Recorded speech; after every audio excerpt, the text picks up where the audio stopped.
नमस्कार बच्चों। आज हम लोग जानेंगे चैप्टर 1 जो अर्थशास्त्र के चल रहा है। उसमें हम लोग आज ये जानेंगे कि वस्तुओं का वर्गीकरण क्या होता है, यानी क्लासिफिकेशन ऑफ गुड्स। पीछे की वीडियो में आप लोग जाकर चैप्टर 1 के बारे में आपको विस्तार से बता दिए। भूमि, श्रम, पूंजी और संगठन और साहस। आप जाकर पीछे की वीडियो जाकर जब देखकर आइएगा इस वीडियो पर, संभवतः तब आपको कुछ और बेहतर समझ विकसित होगी। अब आज हम लोग पढ़ेंगे वस्तुओं का वर्गीकरण यानी क्लासिफिकेशन ऑफ गुड। आप ध्यान से जैसे जैसे हम बोल रहे हैं वीडियो के अंत तक होते होते आप ये वस्तुओं का वर्गीकरण से आज हमेशा के लिए इससे आप फ्री हो जाएंगे। तो सबसे पहले वस्तुओं का वर्गीकरण, ये हम पढ़ा रहे हैं आपको वस्तुओं का वर्गीकरण। ये आप साइंस में भी पढ़ते हैं वस्तुओं का वर्गीकरण, लेकिन यहाँ पर हम वस्तुओं का वर्गीकरण और शास्त्र के अनुसार बताएंगे कि वस्तुओं का वर्गीकरण और शास्त्र के अनुसार दो तरह से होती है। एक होती है उपभोग की वस्तुएं और दूसरा होती है उत्पादक की वस्तुएं, यानी कि कंज्यूमर्स गुड्स और प्रोड्यूसर गुड्स, यानी उपभोग की वस्तुएं और उत्पादक की वस्तुएं। यानी कि जो वस्तुओं का वर्गीकरण दो तरह से, उपभोग की वस्तुएं और उत्पादक की वस्तु। और ये भी दो दो प्रकार का है। इनका भी इन दोनों में हम लोग विभाजन कर दिए। इन दोनों में हम लोग भी क्या किए, टुकड़ा किए।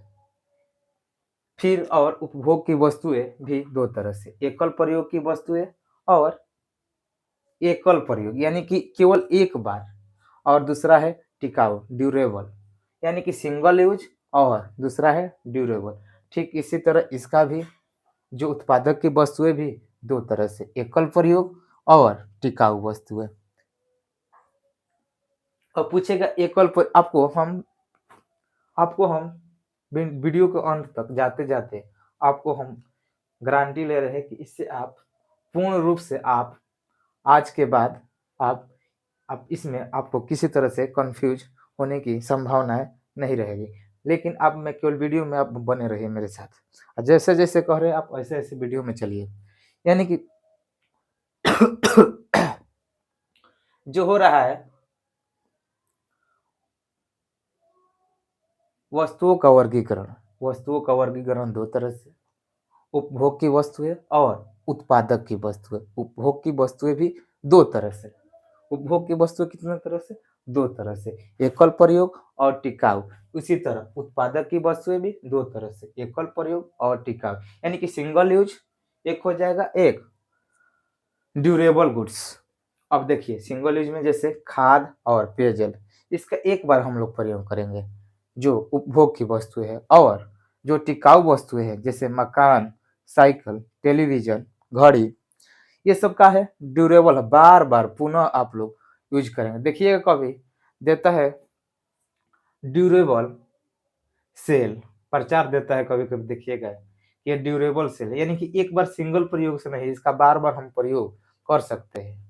यानी कि ये क्या है, ड्यूरेबल गुड्स होती है, यानी कि बार बार प्रयोग करेंगे। इसी तरह उत्पादक की वस्तुएं एकल प्रयोग और टिकाऊ वस्तुएं जैसे खाद, बीज, कच्चा माल, ये सब का है सिंगल यूज है।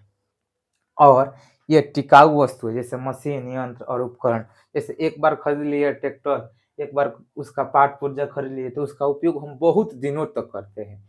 यानी कि एक ड्यूरेबल है, निरंतर चलने वाली ये उपकरण है, निरंतर चलने वाली ये वस्तुएं है।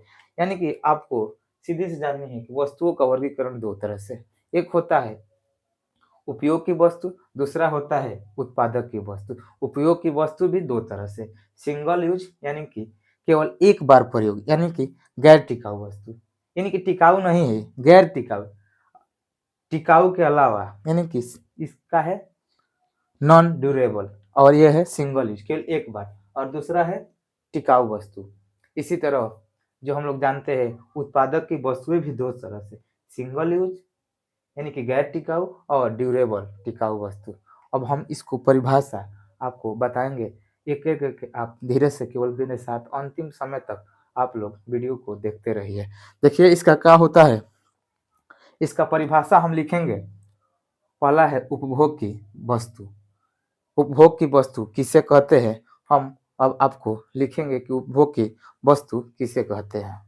अब हम लोग जानेंगे जो उपभोग की वस्तुएं किसे कहते हैं, इसका परिभाषा हम लोग देखें।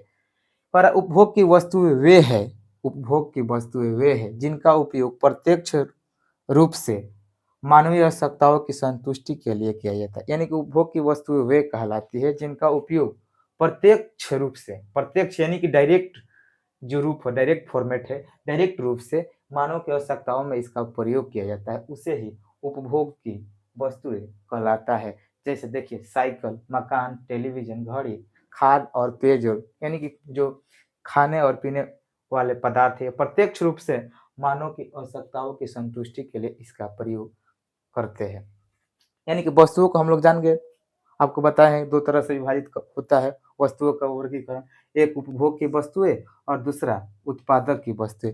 तो उपभोग की वस्तुएं कहलाती है, जो उपभोग की वस्तुएं वे है जिनका उपयोग प्रत्यक्ष रूप से, सबसे महत्वपूर्ण बात, प्रत्यक्ष रूप से मानव आवश्यकताओं की संतुष्टि के लिए उपयोग किया जाता है, जैसे खाद्य एवं पेय पदार्थ, साइकिल, मकान और टेलीविजन। हम जानते हैं खाद्य एवं पेय पदार्थ, जो पेय पदार्थ है यानी कि खाने योग्य पदार्थ है और पीने योग्य पदार्थ होता है, ये गैर टिकाऊ वस्तु होती है, यानी कि सिंगल यूज होता है, जबकि साइकिल, मकान और टेलीविजन ये क्या होता है, ड्यूरेबल होता है। तो इसी को तो कह देता है कि दो भागों में इसको विभाजित कर दिए, सिंगल यूज यानी कि एक कॉल, इसका टिकाऊ।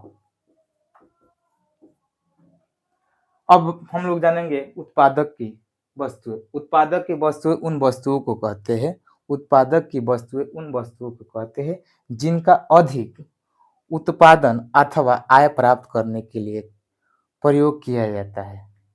यानी कि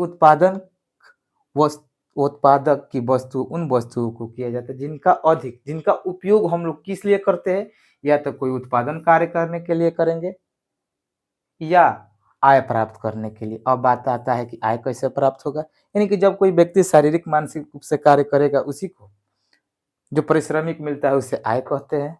यानी कि कह रहा है कि इसका उपयोग उत्पादन कार्यों के लिए करेंगे, अर्थात आय प्राप्त करने के लिए उपयोग किया जाता है, और इसका प्रयोग वस्तु, इसका प्रयोग इसका प्रयोग कर रहा है, और इस प्रकार की वस्तुएं कह रहा है कि इस प्रकार की वस्तुएं अर्थव्यवस्था में उत्पादन क्षमता में वृद्धि करती है।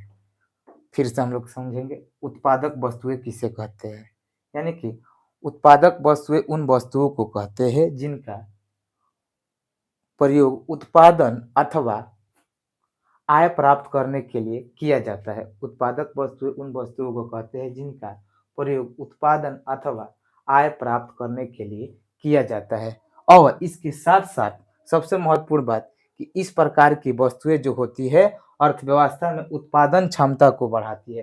अर्थव्यवस्था में उत्पादन क्षमता यानी कि और जो उत्पादन की जो क्षमता हो रहा है, यानी कि जो उत्पादन करना है, मान लीजिए कि जितनी उत्पादन है, अगर कोई चीज कोई फैक्ट्री में दिन भर काम करने पर दिन भर उस फैक्ट्री में अगर उत्पादन हो रहा है, लेकिन जैसे ही उस फैक्ट्री में ये उत्पादक की वस्तुएं सम्मिलित होगी, यानी कि कच्चा माल और उपकरण, मशीन, यंत्र सम्मिलित होगी, तो ऐसे में उत्पादन की अर्थव्यवस्था में जो अर्थव्यवस्था है, उस अर्थव्यवस्था में उत्पादन क्षमता में क्या होगी, वृद्धि होगी। यानी कि अर्थव्यवस्था की उत्पादन क्षमता में वृद्धि होगी।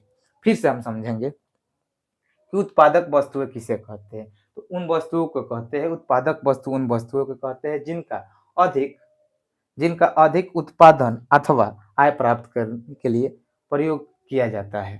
और इस प्रकार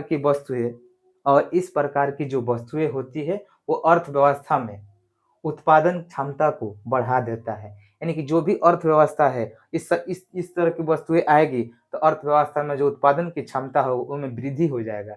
उसमें क्या हो जाएगी, वृद्धि हो जाएगी, उसमें वृद्धि हो जाएगी। अर्थात अब देखिए इसका हो जाएगा उदाहरण, कच्चा माल, खाद, बीज, और इसमें हो जाएगा मशीन, उपकरण, यंत्र। तो अब तक हम लोग जाने कि जो क्लासिफिकेशन ऑफ गुड यानी कि वस्तुओं का वर्गीकरण दो तरह से होता है। पहला होता है उपभोग की वस्तुएं और दूसरा होता है उत्पादक की वस्तु। उपभोग की वस्तुएं भी दो तरह से, एक होता है सिंगल यूज और एक होता है ड्यूरेबल। यानी कि एक सिंगल यूज में यानी कि गैर टिकाऊ यानी कि एकल प्रयोग, और दूसरा होता है टिकाऊ। इसी तरह उत्पादक की वस्तुएं भी दो तरह से, एक गैर टिकाऊ और दूसरा टिकाऊ। यानी उत्पादक की वस्तुएं भी दो तरह से होता है, गैर टिकाऊ और टिकाऊ। अब हम लोग परिभाषा देख लिए हैं, बार बार पढ़िएगा। एक बार वीडियो अगर नहीं समझ में आए तो फिर से आप पीछे जाकर फिर से 2 बार वीडियो देखिएगा कंप्लीट। निश्चित तौर पर गारंटी लेते हैं कि संभवतः याद हो जाएगा। और क्लास 9th में आपसे ये संभवतः नहीं पूछेगा कि आप इसका परिभाषा बताइए, लेकिन आपको ऑब्जेक्टिव में पूछ सकता है कि इनमें से एकल प्रयोग कौन सा है और टिकाऊ वस्तुएं कौन सी है। और निश्चित रूप से 1 या 2 वीडियो में जो चैप्टर 1 है क्लास 9th का आपको हम कंप्लीट करा देंगे। 1 से 2 वीडियो और मैक्सिमम लगेगी। अगर आप लोगों को वीडियो अच्छा लग रहा है तो अपने दोस्तों के बीच वीडियो को शेयर कीजिए।